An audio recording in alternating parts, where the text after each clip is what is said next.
Seorang pria berusia 25 tahun mengalami kecelakaan lalu lintas pada pukul 16.30 WIB. Korban jatuh dari motor dan kepalanya terbentur aspal cukup keras. Sempat pingsan beberapa menit di lokasi kejadian, lalu dibawa oleh temannya ke IGD Rumah Sakit Y pada pukul 17 WIB. Sesampainya di IGD, pasien langsung dibawa ke ruang tindakan oleh perawat. Hasil pemeriksaan awal menunjukkan pasien masih sadar dengan GCS 13. Terdapat luka terbuka di kepala bagian kanan, tekanan darah normal, dan tanda vital stabil. Dokter jaga segera diminta datang untuk evaluasi lebih lanjut. Dokter menduga pasien mengalami trauma kepala dan memerlukan pemeriksaan CT scan untuk memastikan ada atau tidaknya perdarahan intrakranial. Namun ketika pasien dibawa ke radiologi, petugas radiologi menyampaikan bahwa mesin CT scan sedang dipakai pasien lain, sehingga pasien harus menunggu sekitar 30 menit. Kondisi ini menimbulkan konflik. Dokter dan perawat menilai pasien darurat tidak boleh menunggu karena risiko perdarahan otak bisa meningkat.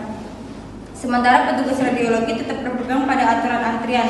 Teman pasien pun panik dan marah karena khawatir kondisi korban memburuk.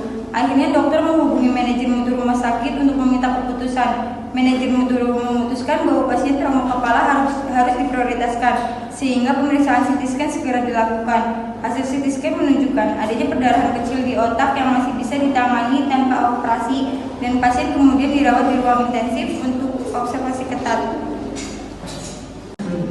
Tolong, teman saya kecelakaan motor. Ini kepalanya rusak. GCS 13 ada luka terbuka di area kepala. Saya akan segera menghubungi dokter jaga.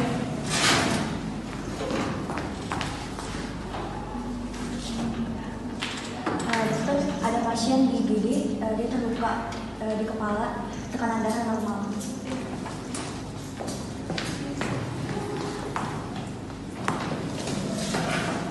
Pasien harus segera melakukan CT scan untuk memastikan ada perdarahan atau tidak. Tolong cepat dong, sebelum keadaan parah. Baik, saya menangani pasien ke radiologi.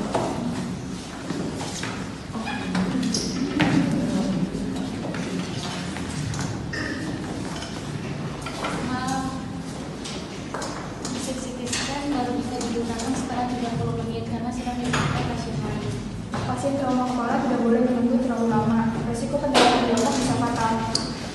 Jadi teman saya harus menunggu lebih lama lagi. Bagaimana kalau kondisinya semakin parah? Mohon tenang, kita akan bicara solusinya. Ini ada pasien gawat darurat trauma kepala, dan saat ini dia membutuhkan CT scan segera. Tapi antriannya penuh. Apakah bisa diprioritaskan? Untuk pasien gawat darurat di bagian kepala, diprioritaskan pertama ya. Untuk antrian ini tolong didahulukan dulu. Baik, saya segera kembali ke ruangan dan mendahulukan pasien tersebut.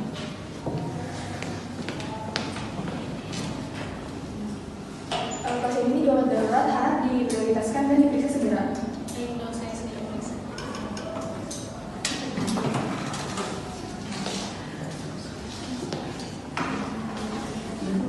Pasien saat ini ada perdarahan kecil, untungnya tadi segera diperiksa. Sekarang kita rawat intensif dulu, jadi tidak perlu dioperasi. Syukurlah dok, kalau tadi penanganannya lebih lama mungkin bisa lebih parah teman saya. Kejadian tadi jadi pembelajaran ya, kasus gawat darurat tidak boleh tertunda karena antrian. Jadi saya akan buatkan SOP yang terbaru agar tidak terjadi kejadian seperti ini lagi. Saya setuju agar kami juga bisa mengambil tindakan yang cepat. Dengan sistem baru, pasien kritis bisa ditangani dengan lebih optimal. Terima kasih semuanya, berkat kerja teman sekalian, teman saya tertolong.